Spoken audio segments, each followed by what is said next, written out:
The coroner's jury is stacked against Negroes. The grand jury is stacked against Negroes. The press, the radio, the television, and the newspapers are stacked against Negroes. But the Los Angeles Police Department is stacked against Negroes, inflames the white public against Negroes. The police are able to use it to paint the Negro community as a criminal element. The police are able to use the press to make the white public think that 90% or 99% of the Negroes in the Negro community are criminals.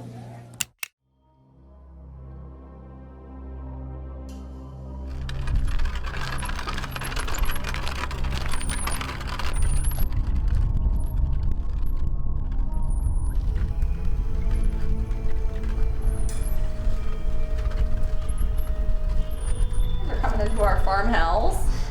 This is considered a middle class or a middling farm, and it's pretty typical for where we are.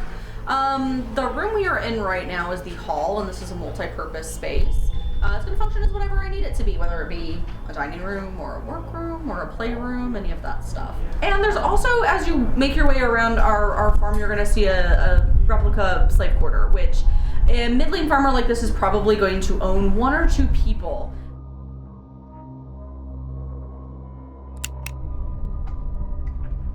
And for enslaved African Americans, their lives were also totally dominated by this cycle of agricultural work from sunup to sundown. And the difference being, of course, that they had no role to play in deciding what to do when, but were given orders by their owners or supervisors. Fellow Americans, I am about to sign into law the Civil Rights Act of 1964. I want to take this occasion to talk to you about what that law means to every American.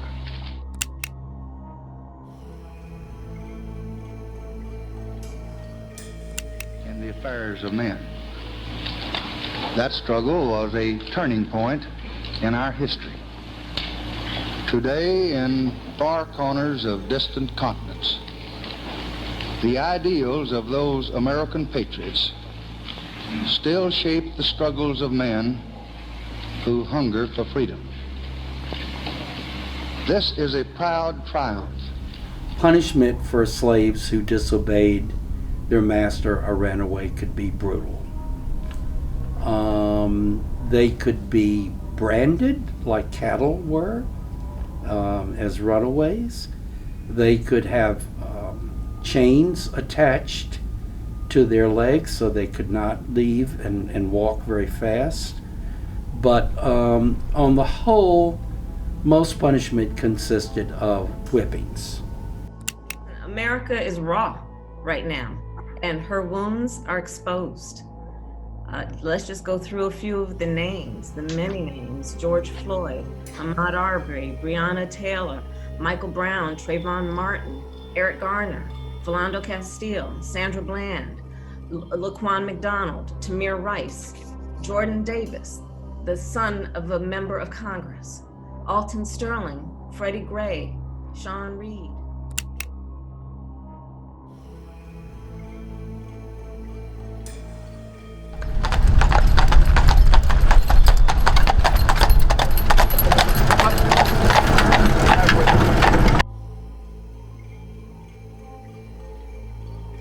Totally aside even from the physical punishments and treatment of slaves, of course, I think it's very difficult for us today to think about what it meant just to not be able to decide anything about your life. You couldn't get married. You couldn't count on the fact that if you had children, that when they got to be a little older, they might be sold away from you to another owner altogether.